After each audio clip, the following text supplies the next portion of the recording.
Hi friends, welcome back to my vlog channel. So today I am bringing you a very exciting reading vlog. Back in December, I posted on my Instagram story asking for you to send me your favorite book that you read in 2023. And so many of you responded with some amazing books. And so today we're going to be reading 3 of them, and I'm going to be vlogging the experience, letting you know my thoughts and opinions. Let's start by talking about the 3 books that are on today's TBR. First, we have a memoir. This is Tell Me Everything by Minka Kelly. Shout out to the subscriber who sent this in because they know that I love me a good celebrity memoir. I'm not very familiar with Minka Kelly, most well known for her role on Friday Night Lights, but I actually know her from a minor role that she played in Euphoria. And this book is basically just her story about growing up in poverty with a single mother and how she made it to Hollywood and acting and becoming successful, and I'm ready. Second book we have on the TBR is Butcher and Blackbird. Switching gears a little bit, this one is a spicy, dark rom-com about 2 rival serial killers who engage in a yearly competition. I have read a few serial killer romances in my day, but not any of them that claim to be like a rom-com, so I'm definitely intrigued and excited to see how this one goes. And then lastly, I actually have the book on my TBR. It is Archer's Voice. This was submitted by Mel Brazil. This is like an OG YouTube romance classic. It's a small town romance about a girl named Bree who is running from her troubled past, moves to the small town where she meets Archer. He is, I don't know if he's mute or if he is just like choosing not to speak, but either way, he also has a very traumatic past and they begin to bond over it. And that's pretty much all I know, but I feel like everyone loves this book, and I think it was published in like 2016, and it's still out here in the yearly favorites in 2023, so I'm excited to see if it's a favorite of mine. Those are the 3 books on the TBR for today's video. Let's go ahead and jump in. Hey reading vlog, so checking in with the first update. I have started the first book. I'm listening to the audiobook for Tell Me Everything by Minka Kelly, and I'm currently about like 40% through, and I'm really enjoying it. As someone that did not really know much of Minka Kelly, I'd only seen her like side role in Euphoria. She was like the mom that Maddie babysat for. Other than that, I'm not familiar much with Minka Kelly, so I didn't know much going in, but like right off the bat, she just chucks you into it and it's wild. So I'm just doing chores today, laundry, cleaning, etc., and I'm gonna try and finish the audiobook. But right now I'm really enjoying it. She's narrating it really, really well, and it's chronologically kind of just like going through her life, and currently we're at like high school age, so I'm anticipating hearing more about like how she became famous and like that kind of how she got started with acting. So I'm excited to get past like high school, but it's wild. Like the amount of things that she has gone through up until this point where she's only like 15, 16, like it's so crazy.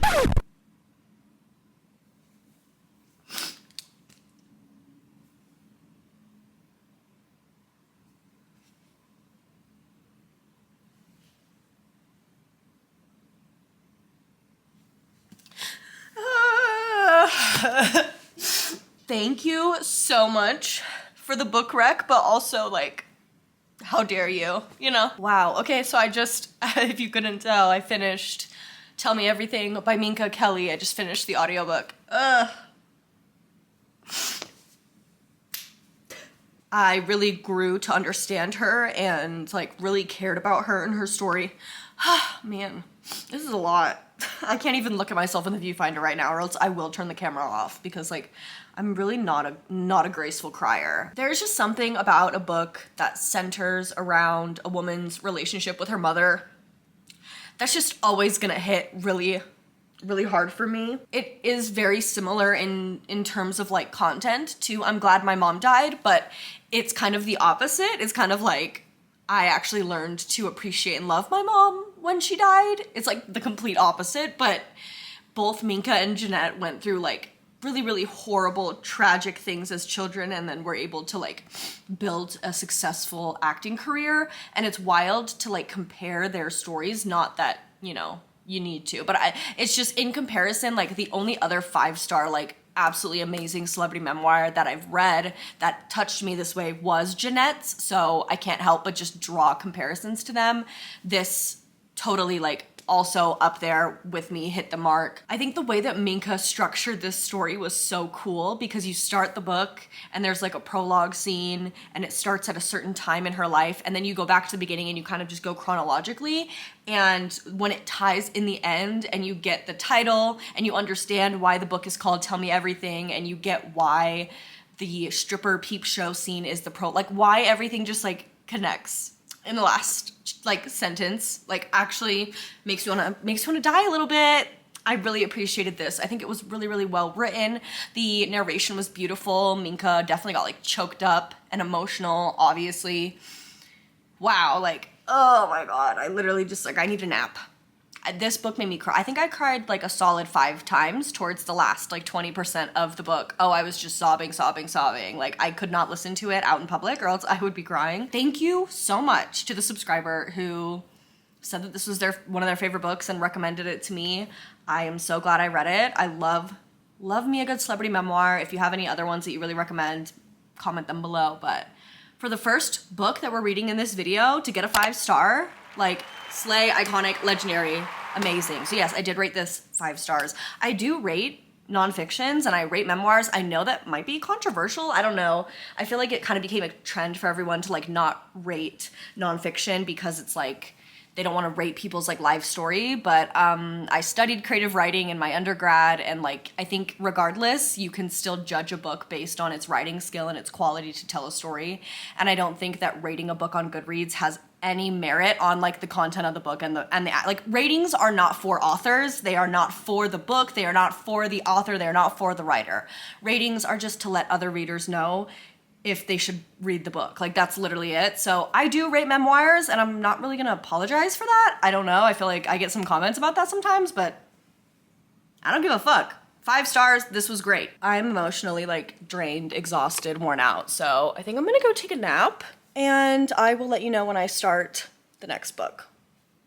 Peace.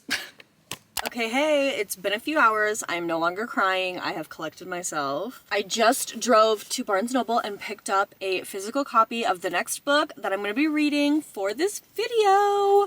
It is Butcher and Blackbird by Bryn Weaver. I swear I have not been able to find a physical copy of this anywhere. So when I saw that there was a Barnes near me that had some, I got right in the car. I do also have the audiobook because it was on sale on Audible for like $7. And I heard that the guy in it has a really sexy Irish accent. So like, you know me, I'm all about that. So I think this is what we're gonna start, what we're gonna read next. It's a spicy serial killer rom-com, and it's 2 serial killers that fall for each other, but like they're serial killers that kill other serial killers, you know, like Dexter vibes. I think like it could be fun, but also I think if it goes like too rom-com-y, I could probably like not really vibe with it. I don't know. We'll see how it goes. But this is what we're gonna read. I am excited. And then while we're there, I had to pick up a few other books, so might as well do a mini haul. I also got a copy of Hopeless, the Bloom edition. I finally completed my collection. I actually don't know if this is supposed to be out yet, but regardless, I have been collecting all of the Chestnut Spring series in both the discreet special edition self-published and then the Bloom now actual published editions. So picked up Hopeless, love her. I love the Chestnut Spring series so much. I think about it every day. And then I picked up One Dark Window by Rachel Gillig. I'm seeing this everywhere. I saw it in so many people's like best of the year videos, and I didn't really know much about it, but then I read the back when I was in there and it actually sounds really, really interesting. It's about this girl Elspeth, and there's like this monster in her head called the Nightmare, and she gets caught up with the king's nephew, captain of something, and like she has to work with him to kind of like dispel this dark magic. I don't fucking know. I don't know anything. I know it's a duology and I know people are loving it, but it sounded actually really interesting, so I got it. And the font is big. I love when the font is like gigantic. Thank you. So yes, that is my little mini Barnes haul. I'm gonna head home now, keep reading, listening to the audiobook, and I will let you know once I have some thoughts and opinions about Butcher and Blackbird. Looking for a quiet place to complete the next stage of their maggoty life cycle. I'm sitting across the table from the fucking orb weaver, and she's fucking beautiful. Raven hair, warm hazel eyes, A spread of freckles over her cheeks and a little nose that's turned a bit red. Yeah, tell me more. She clears her throat and takes a long sip of her beer and then frowns, her eyes trained on her glass as she pushes it away.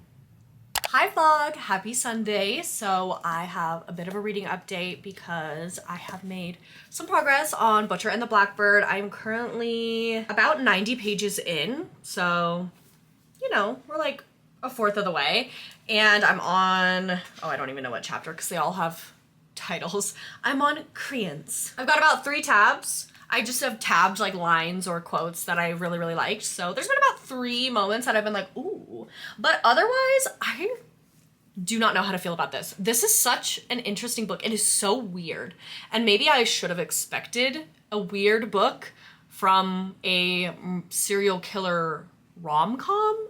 But like, I don't know, I just wasn't expecting it to be so weird. It's kind of all over the place, I'm not gonna lie. Like the plot is interesting because when I read the back, it says there's like a game, like a competition, and at the beginning it's kind of posed like they're both gonna be hunting for this one serial killer and it's like whoever gets there first wins.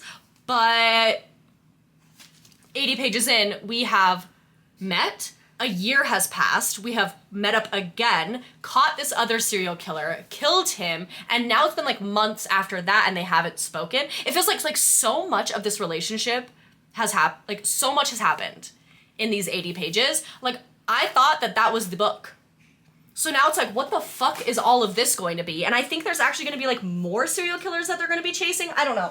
But it's all very confusing because the person that sets up this serial killer game that they're competing in, that's not even really a game because it's not explained. There's no rules, there's no prize. It's just like completely random. Apparently it's all set up by Rowan's brother, Lachlan.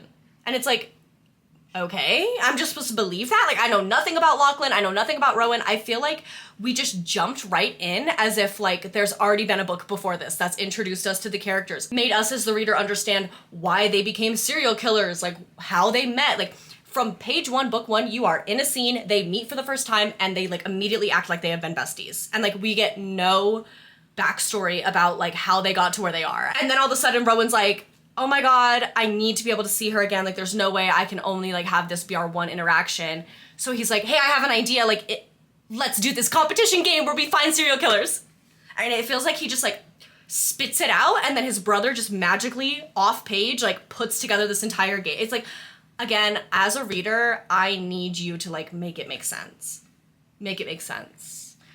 Make it make sense. I feel like that's always my critique in books is that I'm just like, I can't suspend my disbelief. I'm not sure how we got here. I'm confused. And I also feel like with a lot of romance books I've been reading lately, from the beginning, the second that the two people meet, it's like they're already flirting, they're already into each other, and they basically already act like a couple. Like they have nicknames. Like how do you already have 4 romantic nicknames for this woman that you've met 3 times total in person? Like how? Normally day to day in real life, people don't just like go up to people and are like, hey Blackbird, how you doing, bud? Love ya. What happened to hello? How are you? My name is. Like literally, that is how I feel about this. What happened to hello, how are you, my name is? I'm lost. I don't know how we got here. Have I known you 20 months or 20 years? Like literally the way that Bryn is doing these time jumps, I have no idea. No idea. So I don't know. Maybe I'm just clueless, but it feels like there's so much stuff that happens off page that we don't even see that I'm just like, huh? What? I don't know. Weird. I wish I was kidding, but no joke. Right after I turn off the camera, I start this chapter and within the first page, we get another 3-week time jump. Like, how are we not even 100 pages in the book? Why do we need 5 years worth of time jumps? I just don't understand. JK, I only made it about an hour more through the audiobook. I am 130 pages and I'm DNFing this. Y'all, I'm DNFing it. I can't do this anymore. I think this book taught me a very valuable lesson. So shout out to whoever recommended it. Even though it didn't work for me, it taught me something important. And that is that I am an insta-lust hater. I mean, I knew that, but I feel like now going forward, I can set a firm boundary. Please do not recommend me any books that have insta-lust because like, what is the fucking point? Like, why would I want to read a book about 2 characters, why would I want to read a romance book about 2 characters who are instantly obsessed with each other the moment they meet? Where's the fun?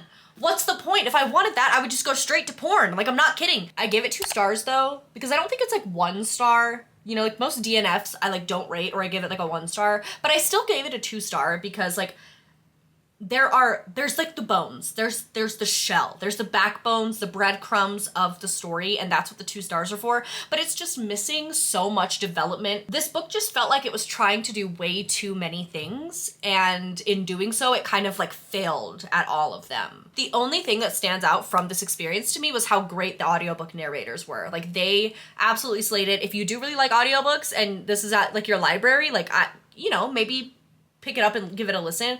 But otherwise, I'm so glad that this worked for some of you and it was one of your favorite reads from 2023. But for me, this is just not doing it. That is it for Butcher and Blackbird. Good riddance. I will check in when I start the next book. It has been many a days, probably a good like week and a half since I last saw you, but I am just about to leave on a little 3-hour road trip, and I'm about to start the audiobook for the next book that I'm reading for this video, which is Archer's Voice.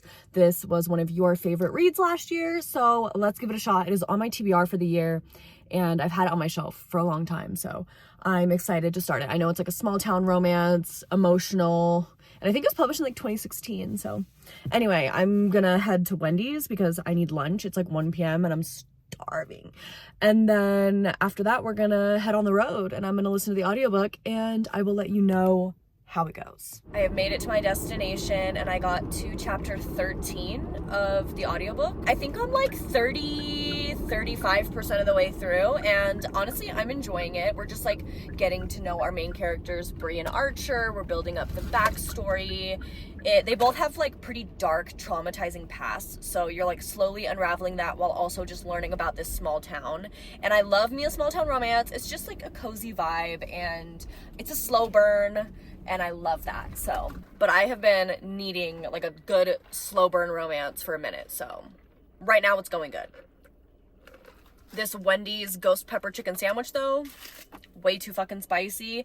Because my braces, I have like all these cuts in my gums, and this shit was like burning my mouth, but it was good. Doing some late night reading this weekend, and I just got to page 106, and Bree just got caught in like a trap out in the woods, you know, like an animal trap, and Archer came and saved her, and then like while he was consoling her and helping her, she opened up to him about something from her past, and we learned more about her. But like the way that Archer comforted her and stuff is so cute, and the way that they communicate, so Archer doesn't speak. He's been mute since his like family was in this huge accident, but they both just speak through sign. So if you're like, how are they gonna talk, like they still communicate just fine.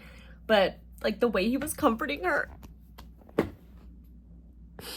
I've been needing like a good actual emotional romance with some substance behind it. I feel like I'll be online and people will be like, oh my god, this is the best romance ever, and then it's like insta-lust, all porn, no plot, and I just like want to die. So I'm liking the way that they're like becoming friends before anything romantic at all. Like even at this point, there hasn't been anything romantic between them. It's been just purely them getting to know each other, and like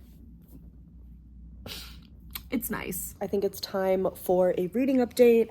I had a lash appointment today, so I was listening to the audiobook, and then I've just been doing a bit of reading, and we are now on chapter 25, page 244. A lot has happened. I feel like we've gotten pretty much like the entire development of the relationship, and now I'm just like, I'm waiting for like some bombs to be dropped. I'm waiting for this like third act conflict. Like there already kind of was conflict. I don't know.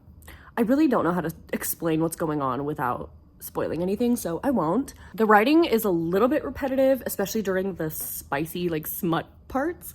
There's a lot of grinding and breathing, but honestly, I'm liking the writing. I'm liking that we're following this full plot, this full story. It's like, I will say, I don't think that Archer or Bree are giving me like that butterfly 5-star feeling. I'm not getting that like deep connection that I get with my 5-star romances. But right now, like I'm feeling like a solid 4-star, which I think is pretty good. So,